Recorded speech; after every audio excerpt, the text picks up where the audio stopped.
I also acknowledge that there is an abundance of scientific research that shows adaptation. I take it that you accept evolution.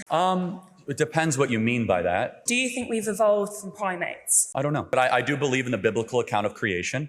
I also acknowledge that there is an abundance of scientific research that shows adaptation. Species change is heavily inferred in the data. I don't know enough about it, but I believe the scriptures to be true. And you can be a theist and also believe in God-ushered evolution. It's completely irrelevant to my core theology, though. Willing to accept that based on the evidence, evolution is a fact? No, I'm not saying it's a fact. I'm actually, again, I say I'm open to have my mind moved and I look at the data, but I believe, given the abundance of equal data that atheists must reckon with, that there is a fine-tuning problem to our existence that I believe warrants that there is a God, intelligent life came from a God, and I believe the scriptures to be true. That in the creation account, there is an allowance to say that God created the heavens and the earth and allowed us to either evolve through species. I happen to believe, through a faith claim, that human beings are designed. What that means is designed over a long period of time or designed immediately.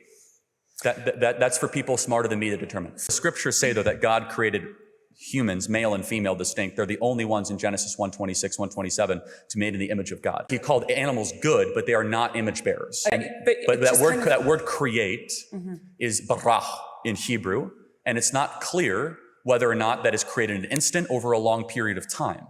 And we as believers, I find no contradiction into saying that God could have created an instant, of which I would be pleased. I'll ask God when I get to heaven how this all unfolded. Or was it a process of adaptation and species change? Very smart Christians are on both sides of this issue. And so there's what we call in Christianity closed-hand theological issues and open-hand theological issues. Closed-hand issues would be like the resurrection of Christ, the Trinity, and then there's open-handed, which would be like eschatology or the Eucharist or the creation account. This one allows, given the verbiage, it could be either way.